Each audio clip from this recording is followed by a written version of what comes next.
Hey, what's up everyone? Today we're diving into something that might seem a bit quirky but is actually super fascinating.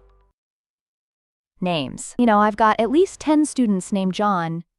And it's wild how common some names are. So if you're thinking about naming your kid, or even just curious about trends, I've got a list for you. Let's call it the most used English names in Asia. Wait.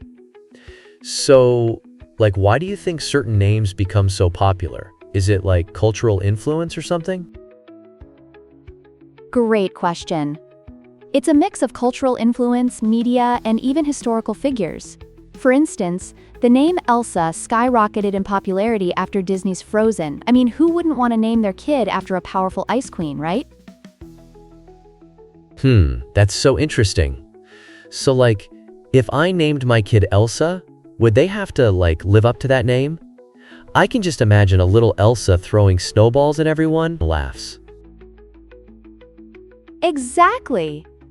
And it's not just Elsa. Names like Jessica, which originated from a Shakespearean play, are on the top 10 list in almost every country. It's like these names carry a legacy. Wow, Shakespeare. So do you think people are, more likely to name their kids after characters from books or movies now? Absolutely. It's a trend. People want their kids to have names that resonate with stories or characters they love. And speaking of trends, let's look at the list. The top 10 most used English names in Asia include Adam, Adrian, Abram, Eddie, Aaron, and of course, Elsa. I've noticed a lot of names are super classic. But what about names like Jamie or Julia? Are they timeless or just trendy? Laughs. Good point. Jamie and Julia have a timeless quality. They've been around for ages but still feel fresh. It's like wearing a classic pair of jeans. They never really go out of style. Haha, I love that analogy. So, if I want it to be unique, I should avoid names like Jennifer and Jessica, right? Exactly.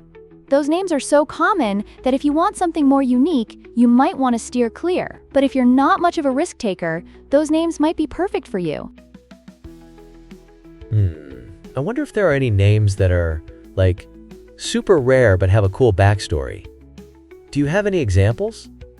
Laughs. Oh, definitely. Names like Vivian and Peter are notable but not as common. They have rich histories and meanings. For instance, Peter means rock, which is pretty solid, right? Haha, solid like a rock. So what about names that are totally out there? I mean, I've heard of people naming their kids after fruits or even colors. Oh, for sure. Some people get really creative. I once met a kid named Apple and it was adorable. But then again, you have to think about how that name will be received in school. Right. Can you imagine being called Apple in a classroom full of 20 kids named John? That would be wild. Laughs. Exactly. And speaking of common names, I've never met a single CC in England, but now that I'm in Asia, they're everywhere. It's a cute name, but sometimes it's hard to take a CC seriously, Haha, I can totally see that. So what's the takeaway here? Should we just stick to the classics or go for something unique? It really depends on your personality and what you want for your child.